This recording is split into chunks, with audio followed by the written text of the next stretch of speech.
Coucou, je suis Alexandra de Chenille et Papillon, un podcast pour toutes les célibataires heureuses ou qui souhaitent le devenir. Si tu es maman solo ou pas, si tu te sens seule, si tu n'es pas vraiment heureuse, si tu es souvent dans l'attente, eh bien j'ai envie de t'aider à changer tout ça, en te reboostant et en te donnant le sourire principalement, mais pas que. Dans ce podcast, je te partage mon expérience, mes astuces, des exercices qui m'ont permis de mieux vivre mon célibat au quotidien. Tu retrouveras aussi des témoignages d'autres célibataires qui le vivent bien. Ils nous donneront également leurs secrets. Alors si tu souhaites réussir à apprivoiser cette solitude, parfois subie et souvent pesante, si tu veux devenir toi aussi une célibataire heureuse et épanouie, alors tu es au bon endroit. Mon premier conseil sera donc celui-ci. Je te propose de prendre quelques minutes pour prendre soin de toi en te posant confortablement pour écouter ce nouvel épisode. Bonne écoute! Salut à toi! Aujourd'hui, je vais te parler d'un sujet qui peut souvent être source de frustration et de mal-être. La comparaison. Pourquoi toujours vouloir se comparer aux autres? Tu es unique. Si tu devais retenir qu'une chose, retiens la citation d'Oscar Wilde. Sois toi-même, tous les autres sont déjà pris. Oui, je sais, c'est tellement plus facile à dire qu'à faire. Mais si tu prends cette dernière phrase comme une excuse, j'ai envie de te dire, eh bien, n'écoute pas le reste. Ne perds pas ton temps à écouter cet épisode, puisque sur le fond, tu n'as pas vraiment envie de changer. Se comparer est un comportement humain inné, motivé par le besoin de s'évaluer et de se définir. Dans notre société où aujourd'hui les médias sociaux nous exposent constamment au succès, aux réalisations des autres, il est facile de tomber dans le piège de la comparaison et de se sentir insatisfait de notre propre vie, de nous sentir frustrés, dévalorisés. Il est donc bon de se rappeler que nous sommes uniques avec notre propre parcours, nos propres talents et notre propre beauté intérieure et ou extérieure. Il est temps de nous libérer de la comparaison et d'embrasser notre véritable unicité. Alors voyons ensemble comment nous libérer de la comparaison en intégrant que nous sommes toutes et tous uniques, comme je le disais, et que c'est justement cela notre force. Voici quelques conseils qui vont t'aider à te recentrer sur toi-même et à vivre pleinement ta vie. Oui, je vais également me l'appliquer, surtout pour le premier point qui suit. Eh bien, ce premier point, c'est d'arrêter de rechercher la perfection.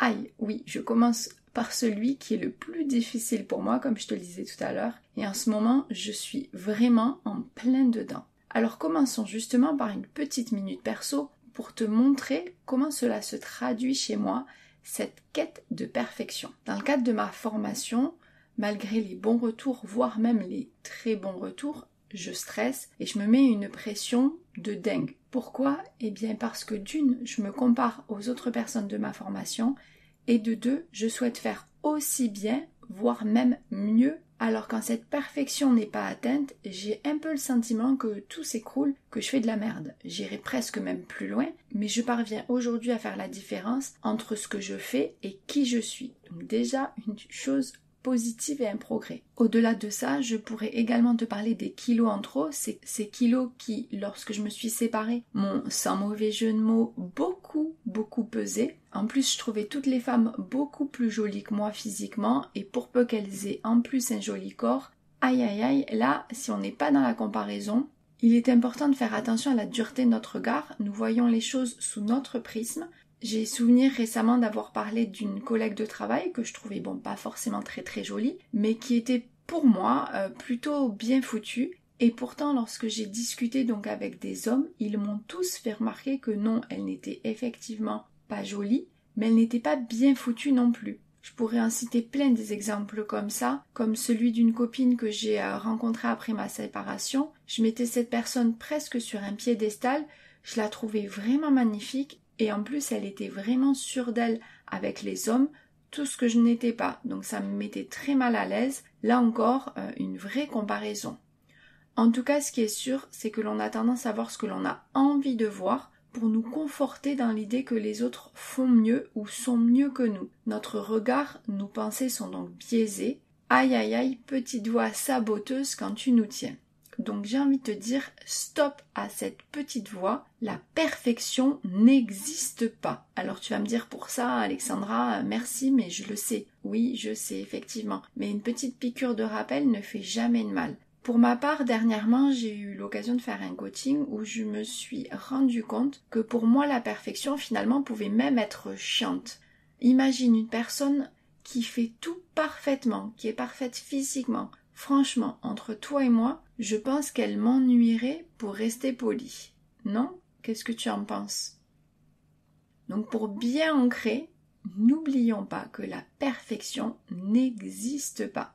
Le deuxième point, c'est prendre du recul sur les réseaux sociaux. Souviens-toi que la plupart des publications sur les réseaux sociaux ne représentent qu'un instantané filtré de la vie de quelqu'un. Ne te laisse pas tromper par les apparences, évite de te comparer aux mises en scène soigneusement choisies des autres. Je me souviens que beaucoup de mes amis, pris par le train-train de la vie quotidienne, ne prenaient pas vraiment le temps de me passer un petit coup de fil pour prendre des nouvelles. Donc elles pensaient avoir de mes nouvelles en observant les réseaux sociaux. Sauf que je montrais ce que je voulais bien publier sur les réseaux sociaux comme tout à chacun, soit mes photos de voyages paradisiaques comme le Mexique ou bien encore toutes les sorties que je pouvais faire en suivant ma séparation. Donc elle voyait que je sortais, que je faisais tout un tas de choses et pour elle tout allait bien. En plus, nombreuses de mes amies à ce moment-là ont parfois envié ma vie de célibataire libre comme l'air. Mais non, effectivement, je n'ai pas Instagrammé, entre guillemets, ma vie de célibataire triste, seule au monde, quand j'étais en larmes sur mon canapé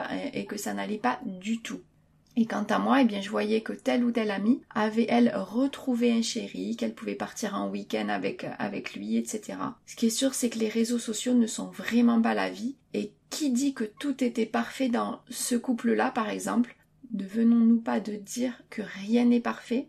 Petite piqûre de rappel à moi-même et très probablement à toi aussi. Rappelle-toi également que ta propre valeur ne dépend pas du nombre de likes ou de followers que tu as sur ces réseaux. Et investis plutôt ton temps et ton énergie à suivre des comptes qui vont t'inspirer, te faire grandir et agir. Comme un compte sur le thème du voyage, si comme moi tu aimes voyager par exemple, cela peut t'inspirer pour réaliser un prochain voyage, mais en tout cas ne reste pas là inactive à ne faire qu'observer, scroller pendant des heures. Une troisième astuce, c'est justement inspire-toi des autres pour apprendre, grandir. C'est ce qu'on vient un petit peu de voir. Inspire-toi donc des personnes qui réussissent sans les envier. Attention, note bien la différence entre envie et admiration. L'envie ne va pas te faire avancer, au contraire, surtout si la jalousie s'en mêle, alors que l'admiration peut te permettre d'apprendre en partageant, en observant des personnes qui réussissent, peu importe le domaine. Cela pourra t'amener à te surpasser, à agir pour atteindre tes objectifs. N'hésite pas à questionner ces personnes, à interagir avec elles si c'est possible. On parlait de réseaux sociaux tout à l'heure, mais ça peut être des personnes de ta famille, des amis, etc. Voir comment elles font, comment elles s'y prennent.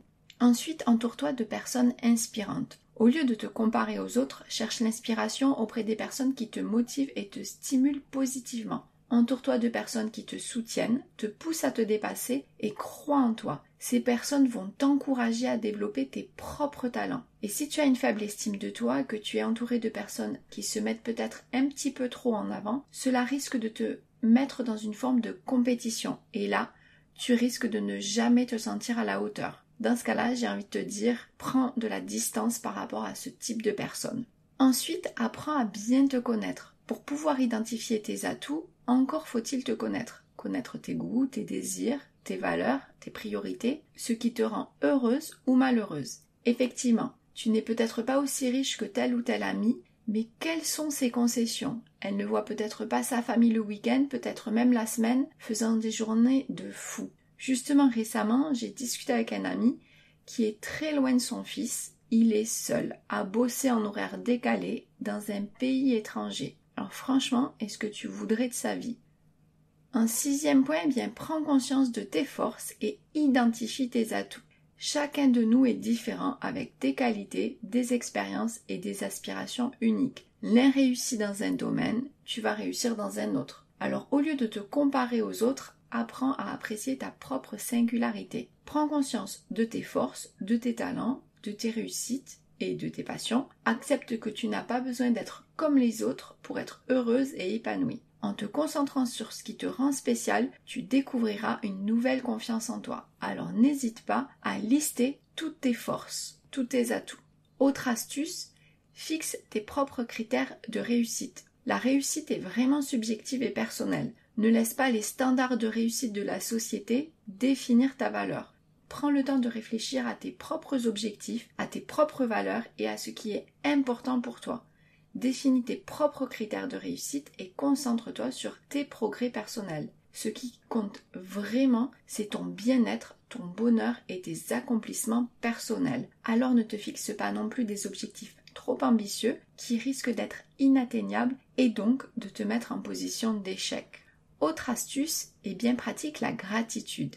Pratiquer la gratitude est une clé très puissante pour te libérer de la comparaison. Prends l'habitude de noter ce que tu as dans la vie, ce dont tu es reconnaissante, ce que tu as apprécié par exemple dans la journée. Ainsi, tu vas arrêter de ruminer sur le passé ou de penser ce qui pourrait être mieux à l'avenir. En te concentrant sur les aspects positifs de ta vie, tu te sentiras plus satisfaite, tu vas porter plus d'attention sur ce que tu as plutôt sur ce que tu n'as pas.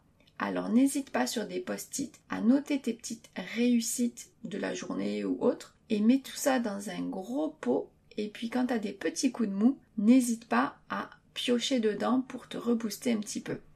Alors une astuce que j'aime beaucoup, c'est partager. On partage tes réussites, mais aussi on peut partager ses échecs. Et oui, comme on l'a vu tout à l'heure, personne n'est parfait. Nous avons tous nos lots de réussites et nos lots d'échecs. Mais la bonne nouvelle, c'est que tout le monde est dans le même bateau. Ainsi, en partageant avec tes proches, des personnes bienveillantes, tes mauvaises expériences, tu vas voir que les autres vont à leur tour se confier et partager leurs doutes et leurs échecs. Et là, ça te permet de voir que, effectivement, personne n'est parfait et qu'on a tous et toutes les mêmes doutes, les mêmes inquiétudes. Et je trouve ça vraiment en plus très enrichissant parce que tu peux échanger, partager, savoir comment telle ou telle personne a réussi à maîtriser ou à appréhender un doute. Et enfin, dernière astuce, c'est s'accepter tel que tu es. Chaque personne est unique. Nous avons tous nos bagages, nos peurs, nos défauts. Tout cela fait ce que nous sommes. Du négatif, des choses positives sont nées. Si on peut s'améliorer sur certains aspects, certaines choses ne peuvent pas changer. Et tu as ta propre expérience, ta propre histoire et c'est cela qui va te rendre unique. Tu as donc ta propre personnalité et c'est ça qui est vraiment une force, qui va vraiment te démarquer aussi des autres. Pour conclure, oui, tu peux t'inspirer des autres, surtout au début de ta séparation ou d'un lancement de projet par exemple. Je te parle de projet, mais quand tu es créatif, que tu fais de la photo, de la peinture, etc., souvent pour apprendre, on fait des reproductions. Donc pense à ça. Garde ce qui te plaît, ce qui te convient en fonction de ce que tu es, ce que tu aimes, ce que tu souhaites, de tes propres valeurs. Puis passe rapidement à l'action. Arrête de passer ton temps à observer, de perdre du temps justement. Agis, teste, rate, recommence, progresse, fais un pas de côté si nécessaire et ensuite mélange l'ensemble de ces ingrédients pour le mettre à ta sauce, à ton goût et pour n'en tirer que l'essence de ce dont tu as vraiment besoin, vraiment envie. Toujours dans cette idée d'apprendre, de trouver ce qu'il y a de mieux pour toi. Tu seras ainsi plus heureuse, plus épanouie, plus détendue. Alors, tu commences par quoi? Pour ma part, je vais tout de suite identifier mes forces, mes compétences en effectuant une liste. À toi de jouer! Merci d'avoir pris le temps d'écouter jusqu'au bout l'épisode.